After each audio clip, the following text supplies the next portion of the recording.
Hello friend, CGPSC handwritten notes के YouTube channel में आप सभी का बहुत बहुत स्वागत है। चलेगा, हिंदी का हम लोग जो क्लासेस कर रहे थे उसको आगे बढ़ाते हैं। पिछले क्लास में आप लोग ने देखा था कि हम लोग ने शब्द विचार, जो हमारा टॉपिक है शब्द विचार, स्टार्ट किए थे। ये आपके मंडी उप निरीक्षक का सिलेबस है, साथ ही साथ आपके सहायक शिक्षक का सिलेबस है और आपके शिक्षक भर्ती का सिलेबस है। छठे के किसी भी एग्जाम में जहाँ भी हिंदी आता है उन सबका ये कॉमन सिलेबस है। ठीक है, तो शब्द विचार को हम लोग ने दो भागों में देखा था। एक उत्पत्ति के आधार पे हम लोग ने पिछले क्लास में कंप्लीट किया, तत्सम, तद्भव, देशज, विदेशज, इन सब पे बात किया था। आज हम लोग शब्द विचार के अंतर्गत उसके जो दूसरा भेद है अर्थ के आधार पे, उसको हम लोग पढ़ेंगे। शब्द विचार के अंदर जो शब्द भेद है उसको अर्थ के आधार पे हम लोग समझेंगे कि अर्थ के आधार पे किन किन चीज़ों को हमको पढ़ना रहता है। आप लोग देखे होंगे पर्यायवाची शब्द, विलोम शब्द, ये सारी चीज़ें आप सुने हैं, ये सारी चीज़ें कि आप पढ़ते भी हैं, लेकिन आपको पता होना चाहिए ये किस चैप्टर के अंतर्गत आता है। आपको सिलेबस में अलग से भी लिखा रहता है, लेकिन ये शब्द विचार के अंतर्गत ही आता है। शब्द विचार में दो हिस्से होते हैं, एक उत्पत्ति के आधार पर, एक अर्थ के आधार पर। तो उत्पत्ति के आधार पर हम लोग ने बहुत डिटेल से पढ़ा है, टेस्ट भी हो गया है, और सिलेबस के अनुसार हम लोग जो अभी व्यापम में जैसा क्वेश्चन पूछ रहे हैं, कूट आधारित क्वेश्चन, कथन कारण वाले, उस पैटर्न पे हम लोग टेस्ट भी आपके लगातार ले रहे हैं। आपको टाइम टेबल भी जारी कर दिया गया है, उस टाइम टेबल के अनुसार आज भी टेस्ट डालेंगे। ठीक है, एक दिन आगे पीछे हो जाता है तो परेशान नहीं होना रहता है, हम लोग शुरू से आखिरी अंत तक आपका साथ देंगे। ठीक है, तो देख लीजिएगा, क्लास स्टार्ट करते हैं। चलिए, अर्थ के आधार पे आज पढ़ेंगे। जिन लोग भी नए होंगे, यूट्यूब पे देख रहे हैं, अभी तक आप हमसे नहीं जुड़ पाए, चाहे आप मंडी उप निरीक्षक की तैयारी कर रहे हैं, चाहे आप सहायक शिक्षक की तैयारी कर रहे हैं, चाहे आप शिक्षक की तैयारी करते हैं, इसमें मैसेज कर दीजिएगा। पूरे छत्तीसगढ़ में सबसे बेस्ट रणनीति यही है कि आप थ्योरी पढ़िए, प्रैक्टिस कीजिए, वो भी उसी पैटर्न पे प्रैक्टिस कीजिए जिस पैटर्न पे व्यापम पूछ रहे हैं। ये नहीं कि जो पढ़ा दिए उसी का क्वेश्चन प्रैक्टिस करके आपको ओवर कॉन्फिडेंस में डाल दिया जाए। जैसा हुबहू क्वेश्चन पूछा जा रहा है उसी पैटर्न पे प्रैक्टिस कीजिए, तैयारी कीजिए। ठीक है, चलिए स्टार्ट करते हैं। नंबर आपको दिख रहा है, इसमें मैसेज कर दीजिएगा। चलिए, तो अर्थ के आधार पे हम लोग पढ़ते हैं, इसकी भूमिका क्या है। जब शब्दों का वर्गीकरण उसके अर्थ, मीनिंग के आधार पर किया जाता है तो उसे अर्थ के आधार पर शब्दभेद कहते हैं। इसे मुख्यतः तीन प्रकार से आते हैं। तो पहला क्वेश्चन यहीं से बन सकता है फैक्ट वाले, कि अर्थ के आधार पर शब्द के कितने भेद हैं। तो तीन प्रकार के भेद है, प्रमुख रूप से पर्यायवाची, दूसरा विलोम शब्द, तीसरा अनेकार्थी शब्द। अब एक एक को हम लोग डिटेल से पढ़ेंगे। ये चीज़ें तो आपको याद करने वाली चीज़ें हैं। ठीक है, फिर भी हम इसको समझेंगे कि क्वेश्चन किस लेवल पे पूछा जा रहा है। जी, व्यापम लेवल पे कैसे क्वेश्चन पूछे जा सकते हैं, कुछ क्वेश्चन भी हम आपको डेमो ग्रुप में यहाँ पे दिखाएंगे। चलेगा, तो सबसे पहले स्टार्ट करते हैं पर्यायवाची शब्द, सिनोनिम्स। ठीक है, परिभाषा हम लोग पहले देखते हैं सभी का, तो इसका भी देख लेते हैं। जिन शब्दों के अर्थ समान या लगभग समान होते हैं उन्हें पर्यायवाची शब्द कहते हैं। तो जिन शब्दों के अर्थ समान या लगभग समान होते हैं उन्हें पर्यायवाची शब्द कहते हैं। ध्यान दें, पूर्ण समानता बहुत कम होती है, अधिकांश शब्दों में सूक्ष्म अंतर होता है। आप खोजेंगे कि 100% समान हो तो 100% समान नहीं मिलेगा, थोड़ा सा अंतर उसमें दिखाई देता है, लेकिन लगभग समान होते हैं। ठीक है, उदाहरण के लिए देखते हैं, जैसे सूर्य क्या मूल शब्द है, इसके पर्यायवाची में हम लोग देखेंगे रवि, भानु, आदित्य, दिनकर। चंद्र का देखेंगे शशि, इंदु, सोम। जल का देखेंगे नीर, वारी, ससील। पृथ्वी का देखेंगे धरती, वसुंधरा, भूमि। राजा का देखेंगे नरेश, भूप, निप। तो ये कुछ इंपॉर्टेंट थे, वो हम लोग ने देखा। आगे हम लोग क्वेश्चन में देखेंगे कैसे कूट आधारित इससे क्वेश्चन बनेंगे, कथन कारण वाले कैसे क्वेश्चन इसमें डाला जाएगा, इसको हम लोग आगे देखेंगे। अब चलिए अगला देखते हैं, विलोम शब्द। आप सभी को पता है, फिर भी हम लोग सिलेबस के आधार पर आगे बढ़ रहे हैं।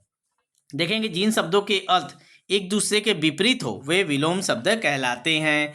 अब ये विलोम शब्द कई प्रकार से बनते हैं, जैसे उपसर्ग लगा के कुछ शब्दों का हम विलोम बना सकते हैं। जैसे न्याय में अ उपसर्ग जोड़ देते तो अन्याय हो जाता है, संभव में अ जोड़ देते तो असंभव हो जाता है, सफल में अ जोड़ देते असफल, मान का अपमान। तो ऐसे कुछ उपसर्ग हैं जिनसे हम लोग किसी भी शब्द का विलोम बना सकते हैं। कुछ ऐसे शब्द हैं जो उपसर्ग लगने पर विलोम बन सकते हैं। ऐसे क्या क्या उपसर्ग है, जैसे अ हो गया, अन हो गया, नी हो गया, नीर हो गया, दू हो गया, अप हो गया, औ। तो इसको भी क्वेश्चन पूछा जाता है, आगे पूछा जा सकता है। ध्यान रखेंगे, इससे भी क्वेश्चन बन सकते हैं।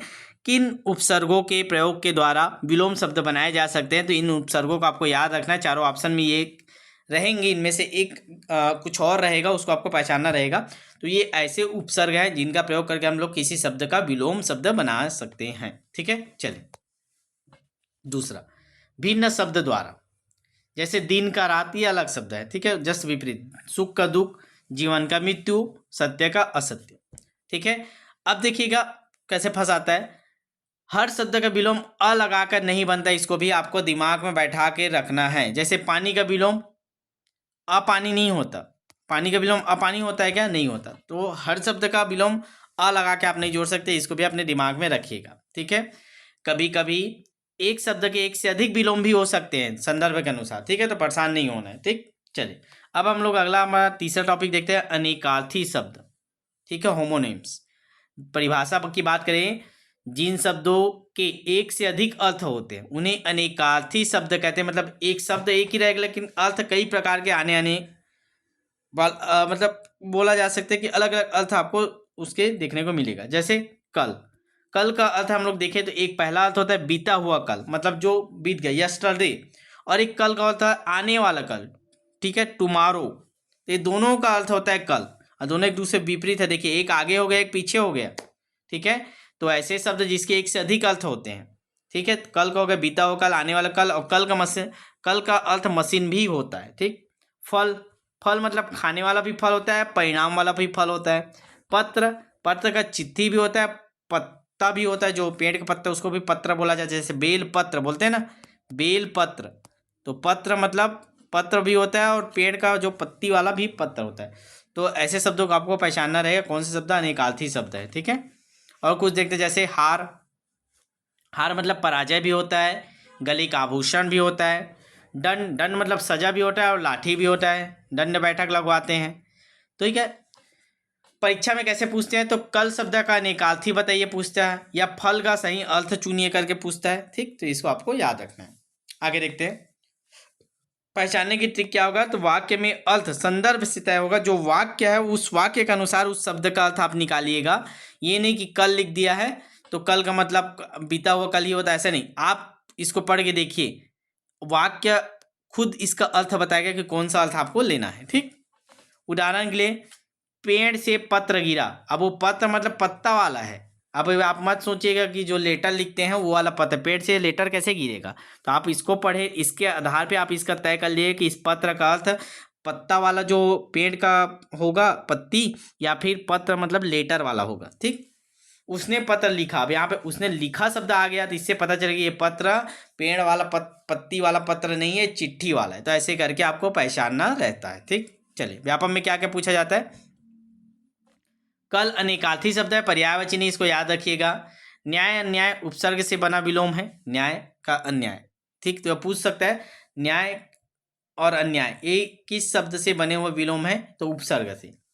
सूर्य के अनेक पर्याय हो सकते हैं, हर शब्द का विलोम संभव नहीं होता। अनेकार्थी शब्द का अर्थ संदर्भ से तय होता है। ठीक, चलिए और देखते हैं हाई लेवल पे कैसे क्वेश्चन पूछे जा सकते हैं विश्लेषणात्मक प्रश्न में। प्रश्न रहेगा, उसने हार पहनी पर युद्ध में हार गया। तो पहला दो जगह यहाँ पे हार का प्रयोग हुआ है, पहले में भी हार का प्रयोग हुआ है, उसी सेंटेंस में दूसरे बार भी हार का प्रयोग हुआ है। मतलब एक वाक्य में दो बार हार का प्रयोग हुआ है, लेकिन दोनों बार उसका अर्थ अलग अलग है। पहले वाक्य में क्या बोल रहा है, उसने हार पहनी, मतलब पहला हार का अर्थ क्या हो गया, आभूषण। दूसरा बोल रहा है उसने युद्ध में हार गया, तो दूसरे में जो हार का प्रयोग हुआ है वहां पे वो पराजय को दर्शा रहा है। तो ये देखिए, एक वाक्य में दो बार शब्द प्रयोग हुआ लेकिन दोनों का अर्थ अलग अलग हो गया। ठीक है, तो ऐसे टाइप के आपको विश्लेषण करके रखना है दिमाग। यही अनेकार्थी शब्द का सर्वोत्तम उदाहरण है। ठीक, अब चलिए सीधे हम लोग पॉइंट पे आते हैं जो मेन इंपॉर्टेंट है, क्वेश्चन। अब आप सभी जानते हैं कि विलोम शब्द, पर्यायवाची शब्द जितना ज़्यादा आप प्रैक्टिस करेंगे उतना ही आपका क्वेश्चन बनेगा। भाई आपको पढ़ना पड़ेगा, फैक्ट है, याद करना पड़ेगा। अब क्वेश्चन आ कैसे रहे हैं, नए पैटर्न के अनुसार क्वेश्चन कैसे पूछे जाएंगे, हम लोग अभी टेस्ट लेंगे, उसमें कैसे क्वेश्चन आपको देखने को मिलेगा, उसको हम लोग कुछ क्वेश्चन यहाँ पे देख लेते हैं। जैसे पहला, सूर्य और रवि पर्यायवाची शब्द है, कथन पहला। दूसरा कथन है सूर्य और चंद्र विलोम शब्द है। तीसरा, पर्यायवाची शब्दों में पूर्ण अर्थ समानता अनिवार्य होती है। चलिए बताइए इसका आंसर। देखिए ऑप्शन को भी अब हम लोग उसी पैटर्न में ले रहे हैं ताकि आप जिस स्ट्रेस के साथ अभी हल किए रहेंगे, जिस कॉन्फिडेंस के साथ, वही आपको एग्जाम में देखने को मिले। JKLM ऑप्शन अभी आपको देखने को मिल रहा है लेटेस्ट व्यापम के एग्जाम में।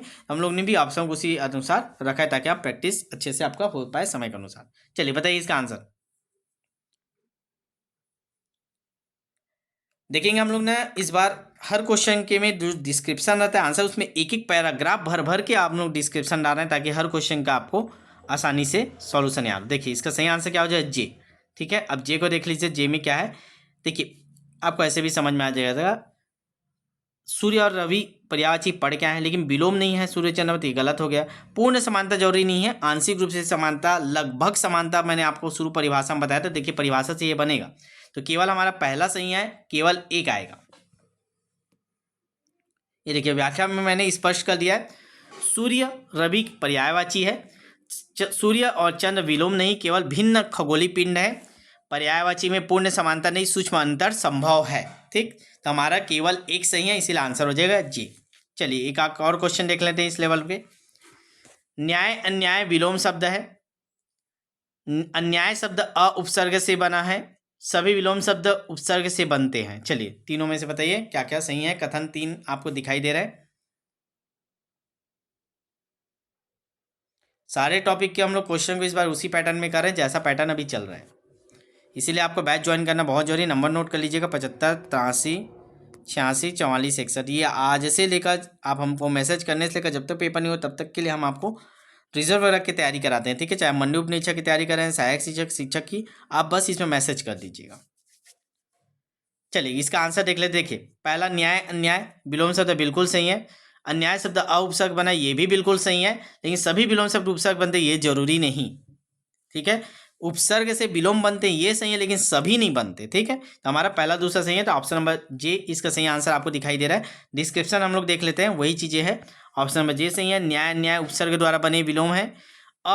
निषेध सूचक उपसर्ग, एक नया नाम याद रखिएगा, जो अ है वो निषेध सूचक, मतलब किसी भी चीज को मना करने के लिए जो हम लोग प्रयोग करते हैं, अ शब्द जोड़ के हम लोग उसको बना सकते हैं, लेकिन दिन रात जैसे विलोम उपसर्ग से नहीं बनते, अतः 3 गलत है। ठीक है, तो इस प्रकार के क्वेश्चन है।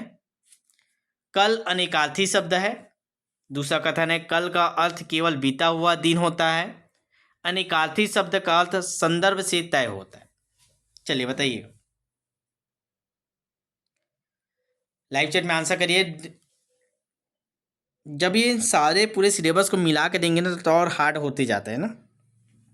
देखिए कल अनेकार्थी शब्द बिल्कुल सही है, कल का अर्थ केवल, केवल नहीं होता, केवल बीता हुआ कल नहीं होता, ये आने वाला कल भी होता है, तो इसलिए गलत हो गया हमारा दूसरा कथन। अनेकार्थी शब्द का अर्थ संदर्भ से तय होता है, बिल्कुल सही है, तो हमारा 1 और 3 सही है। 1 और 3 ऑप्शन नंबर जे में है, ऑप्शन नंबर जे हमारा सही आंसर है।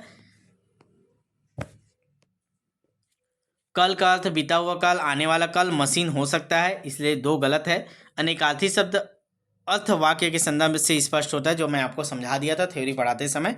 ठीक है, तो इस प्रकार के क्वेश्चन है, देख लेंगे इसको, अब यहीं पे नहीं कराते, इसको बैच में डाल देने जाएंगे।